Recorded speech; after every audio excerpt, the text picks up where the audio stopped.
Hi, welcome you all to the session. So today we are going to discuss regarding the fourth module, that is psychometric processes and air conditioning system. So this is Sunil Elche.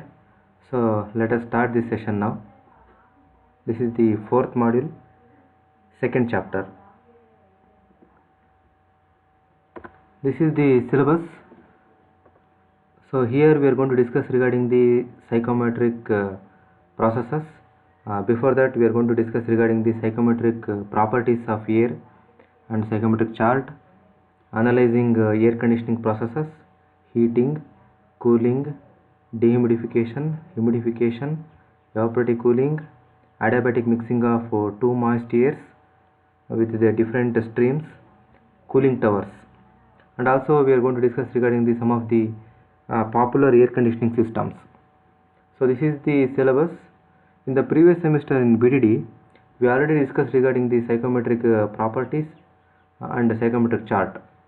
So anyhow, we are going to brief it once again here, and then we are going to start the psychometric processes. Okay, now let us quickly brief out the things what we studied in the previous semester. So these are the objectives. Okay, right. Psychometry means it is the subject deals with study of moist air or atmospheric air is called as psychometry. This subject is important to engineers involved in the design, operation and the maintenance of heating, air conditioning and ventilating equipments. That means air conditioning systems. And first thing we are going to study here, dry air. Dry air means, so this is the air free from the moisture content or vapor content. Second one is moist or humid air. It contains moisture or water vapor. So this is regarding the dry air and moist air, and this is definition of psychometry. So these things already we studied in the BTD. Okay, next, saturated air. Saturated air means, so this is the air, it holds maximum amount of water vapor at a particular temperature. So by applying the ideal gas equation, so we can write PV is equals to RT for total mixture, and this P is the total pressure. So by the Dalton's law we can write this total pressure is equal to sum of partial pressure of air, dry air plus partial pressure of water vapor. So this we can express in terms of kilopascal, pascal or in terms of bars also. And specific humidity, it is also called as humidity ratio. It is denoted by the symbol omega. In some textbooks and all, it is also denoted by the small w. Okay, so it is a ratio of mass of water vapor to the mass of dry air present in the mixture of water vapor and air. In other words, it can also define mass of water vapor per kg of dry air. Like it also we can define. So mathematically we can write omega is equals to mass of water vapor divided by mass of dry air. So from the ideal gas equation, so we can write like this. So mv is equals to pv into v divided by rv into t divided by pa into v divided by ra into t. So here you already know pv means partial pressure of water vapor, so v means total volume, rv means characteristic gas constant of water vapor, and T means mixture temperature. Similarly, PA means partial pressure of dry air, V means total volume. Total volume means volume of mixture of dry air and vapor content, and RA means characteristic gas constant of air, and T is total temperature or mixture temperature. So from this, so we are going to get this equation by simplification. So omega is equals to 0.622 into PV divided by PT minus PV, where PT means PA plus PV. So this already we studied in the previous semester. So just we are summing up. So next, relative humidity. So this is the ratio of actual partial pressure of water vapor in the air to the partial pressure of saturated vapor at the temperature of air water mixture vapor. So it is also called as RH value, or it is denoted by the pi. So this is equals to PV by PS. PV means partial pressure of water vapor, PS means partial pressure of water vapor when it is saturated. So it is always this is going to express in terms of percentage, so hence we are going to multiply by 100. This gives in terms of percentage, and this PS is always, it should be read from the data handbook at dry bulb temperature, and whereas PV is read from the dew point temperature, and this is the relationship between the RH value and specific humidity.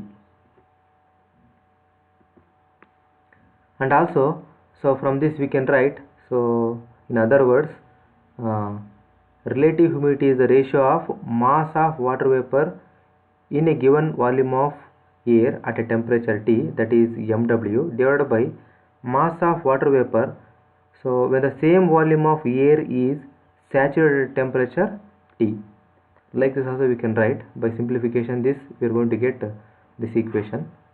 This is also one of the definition of relative humidity. Next, degree of saturation or percentage of saturation. It is denoted by the letter mu. It is a ratio of actual specific humidity to the specific humidity of saturated air water vapor mixture at the same temperature and same pressure. That means total temperature and total pressure. So mathematically this we can write, so mu is equals to, so we know that the specific humidity of a given air is equals to omega is equals to this equation, and similarly specific humidity whenever it is completely saturated at same temperature and same pressure is equals to this much. So this divided by this gives this value. So this is the equation for degree of saturation. This is also we studied in the previous semester.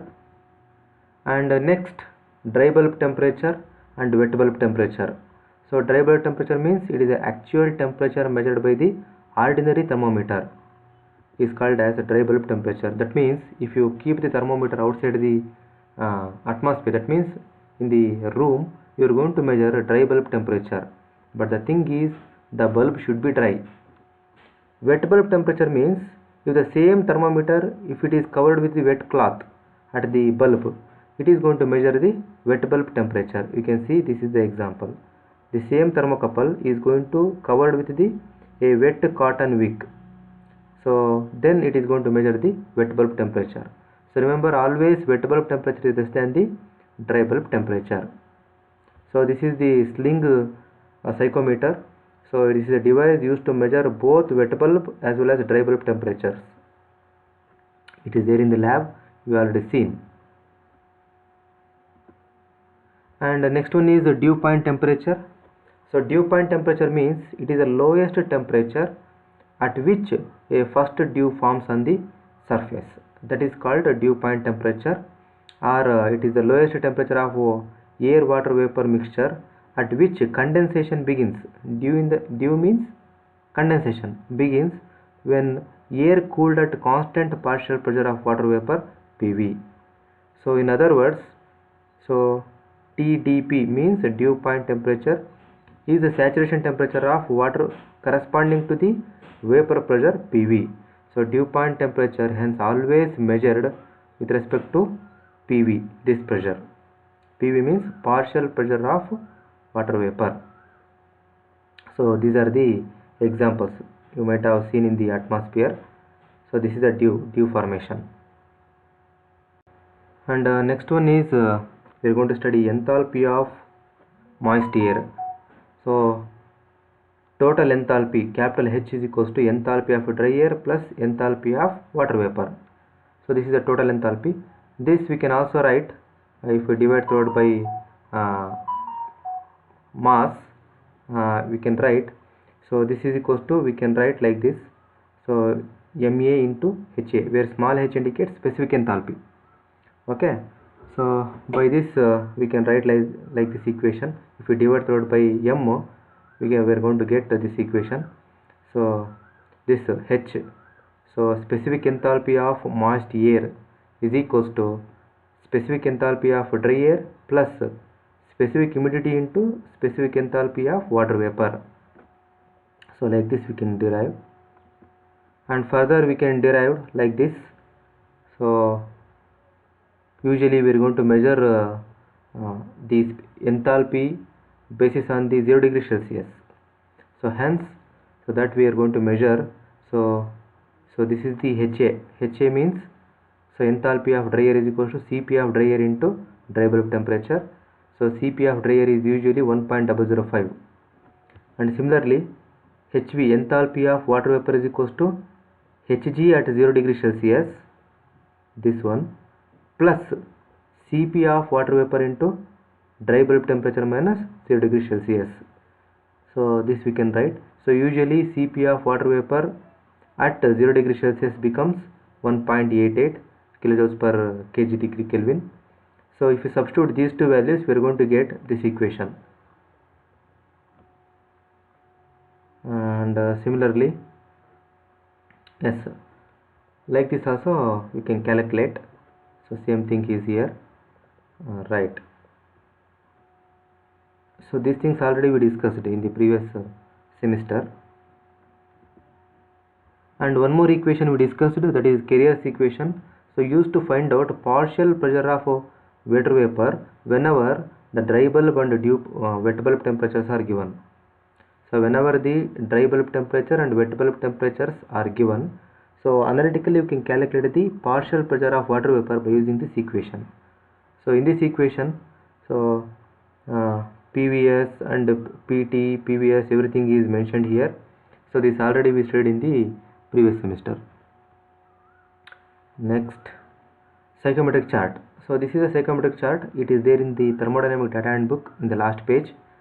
So x-axis indicates the dry bulb temperature, and y-axis indicates right hand side of y-axis indicates specific humidity. So it is omega. It is having unit of kg of water vapor per kg of dry air, and these curved lines are indicates RH value, pi, relative humidity values, and these lines are inclined straight lines indicates constant enthalpy lines. You can see enthalpy we can measure, and yes, and at any point we can measure the properties, remaining properties and all. So this is the psychometric chart.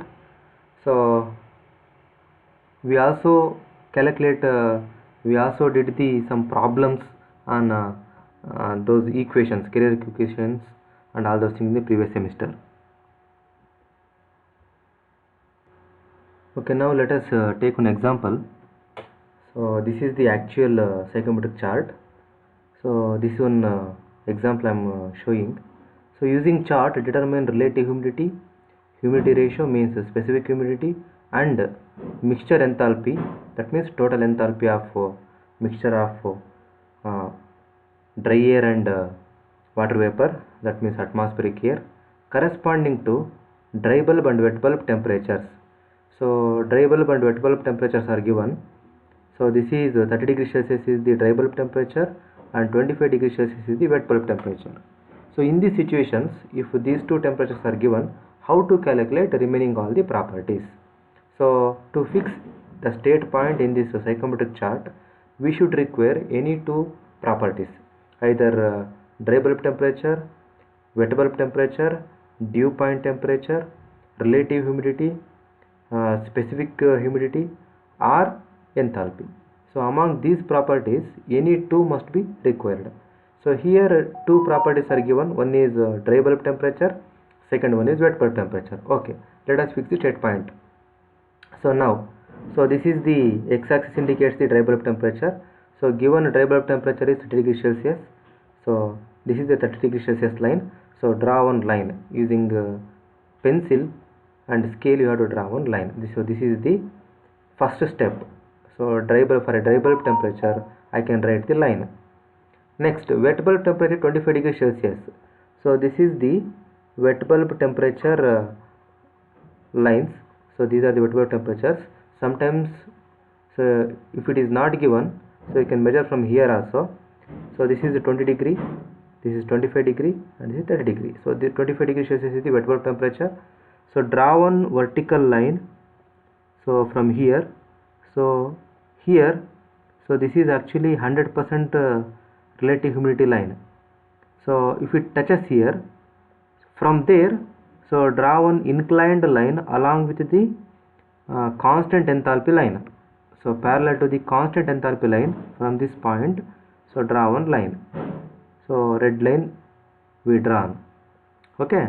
So these two lines are going to interact with the intersect with at a certain point. So that is the state point. So at this state point we can measure all other properties. Okay. So specific humidity we can measure. So this much is going to come, and similarly at here we can measure the relative humidity, and by projecting from this point to the under constant enthalpy line, we can also measure so total enthalpy, that is 76 kilojoules per kg of dry air. So this is the sum of specific enthalpy of dry air plus specific humidity into specific enthalpy of water vapor. So all remaining properties we can measure. This is one of the example. Okay, up to this much we studied in the previous semester in BDD. So that is the properties of atmospheric air or moist air, and Carrier's equation, and psychometric chart. So these things we studied in the BDD. So next we are going to study is new for you. So those things are psychometric processes. So these are the psychometric processes. So basically there are 4 psychometric processes. Next 4 are combination of these 4, and these 2 are little different psychometric processes. So let us discuss these 2 things later. Okay, this is psychometric chart. By referring the psychometric chart, I am going to explain the psychometric processes. So first one is sensible cooling. So first process is sensible cooling. You can see this is the first process. So this is our state point. So if I move from this state point to like this in this arrow mark, this becomes sensible cooling. Means sensible cooling means cooling the atmospheric air or moist air without altering humidity, specific humidity. Specific humidity remains same. At constant specific humidity, we are going to cool the atmospheric air. This process is called as sensible cooling. So if I move from the state point to left hand side horizontally, it becomes sensible cooling. And second process is sensible heating. So without altering specific humidity, I am going to raise the temperature of moist air. That is called sensible heating. So if I move from here to here horizontally, right hand side, this process becomes sensible heating. And third one is humidification. Humidification means adding the moisture content. So from this, so if I call this is the state point O, so O23 is the sensible, O23 is the humidification. Humidification means it is addition of moisture content without altering the dry bulb temperature, is called humidification. So O23 is the humidification. Next, dehumidification means removing the moisture content without altering dry bulb temperature. So O24 is dehumidification. And next 4 processes are combination of them. So cooling and dehumidification. So O25. So cooling also takes place here, temperature also decreases, and moisture content also decreases here. So this process is called as O25 is called as cooling and dehumidification. Sixth one is cooling and humidification. So sixth process O26 is the cooling and dehumidification. Temperature is decreasing here, cooling takes place along with the humidification. So sixth process is cooling and humidification. Moisture content is also increases. Next, seventh one is heating and humidification.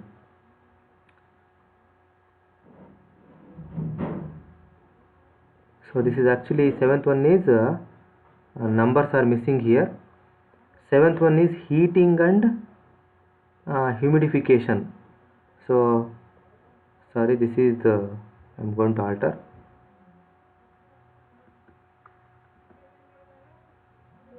According to our chart numbers, so this is eighth one.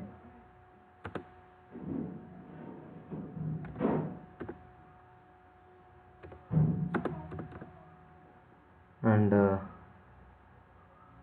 this is seventh one. Okay, now it becomes correct. Seventh one is heating and dehumidification. So this is the process. Heating takes place, temperature increases, dry bulb temperature increases from 0 to 7, as well as dehumidification also takes place. So moisture content is going to reduce. And eighth one is heating and humidification. So this is the process. So heating takes place, temperature is going to increase along with the humidification. So these are the 8 important psychometric processes, and these two are adiabatic saturation. So this is the ninth one.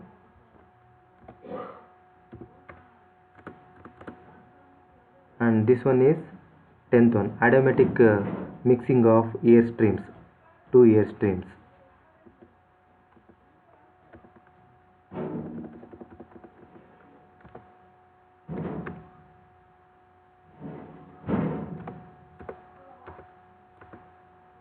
Right, so these are the 10 processes.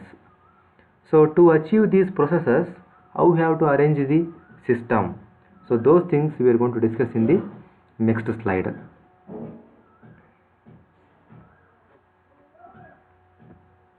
So first process is sensible cooling. So we need to cool the air without altering moisture content. So if this is the flow passage, so one is look at the diagram now. So this is the flow passage. So this is the air, this is the state point 1. So this is at entry section. So air enters here. So we need to cool this air without altering moisture content. So this is the state point 2.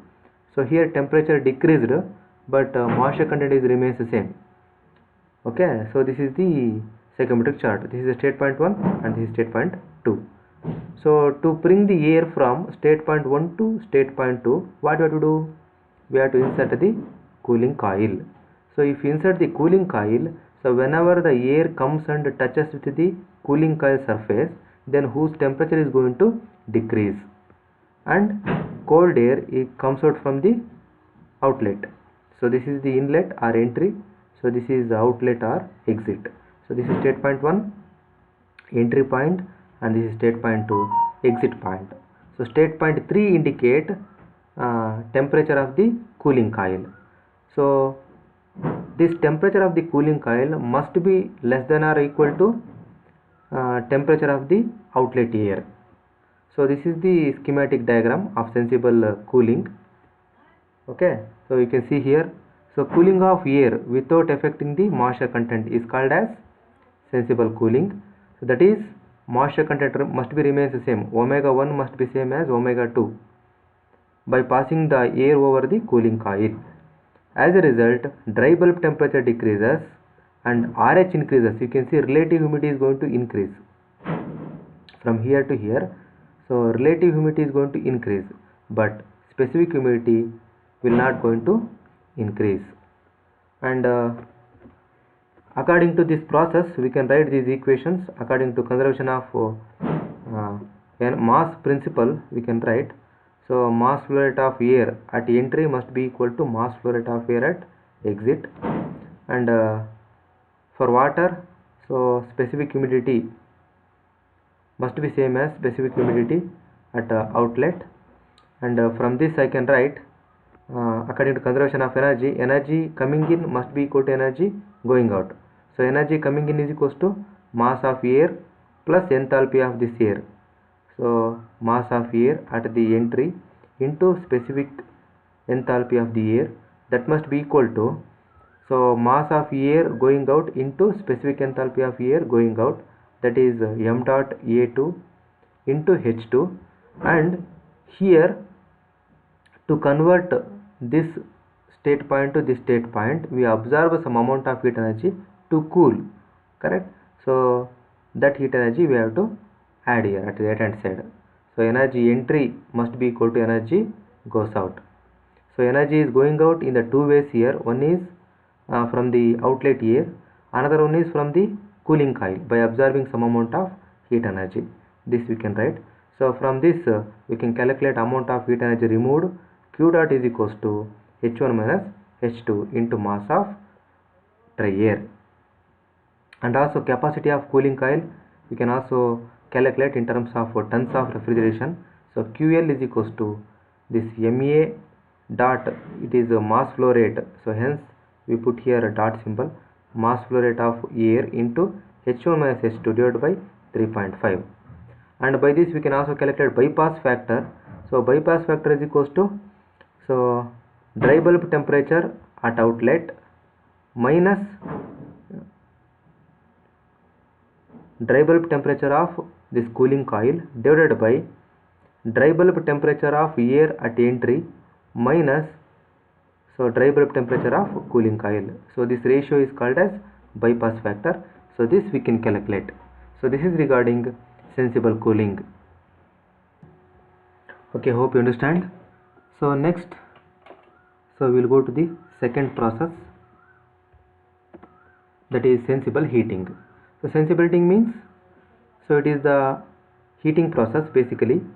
So increase the temperature of air without altering specific humidity.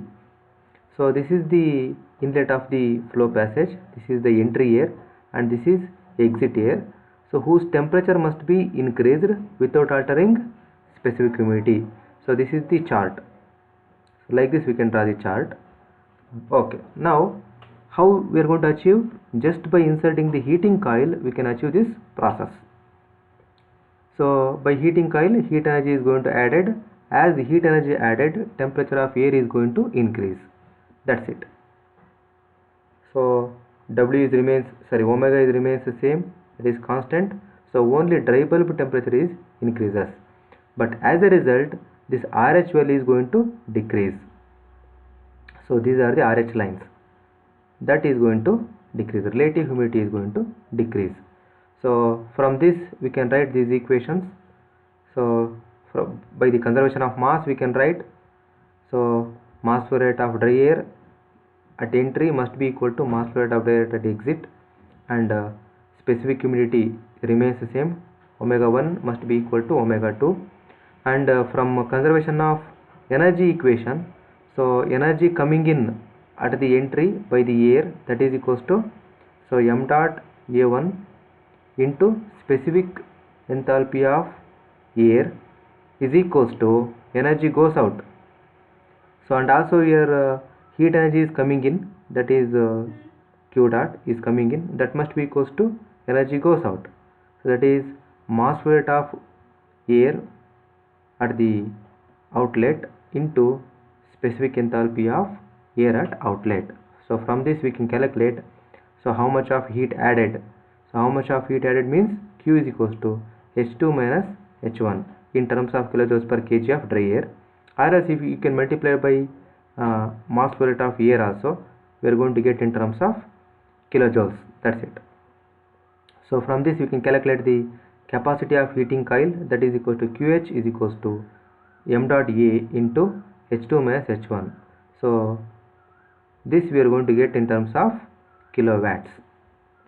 So similar to sensible cooling, here also we can calculate the bypass factor, that is equals to temperature of dry bulb temperature of heating coil. This is a state point. The temperature of heating coil is TDB3. This is state point 3. State point 3 indicates heating coil temperature minus dry bulb temperature at outlet divided by dry bulb temperature of heating coil minus dry bulb temperature at inlet. So this we can calculate. So this is regarding sensible heating. Next, humidification. Humidification means, so vertically upward direction, the process vertically upward direction. So this is a state point 1, entry of air. This is state point 2, so exit of moist air. Okay, so here we have to increase the specific humidity without altering temperature. For that, what you have to do, we have to increase the moisture content. Means how? We have to spray the water or vapor here. So remember, so here vapor temperature must be same as air temperature, then only temperature never going to increase. So dry bulb temperature is remain same, that is constant, but omega is going to increase. As a result, so RH value is also is going to increase. So this we can write, these equations we can write. So according to conservation of mass, this we can write. This is for dry air, this is for water vapor.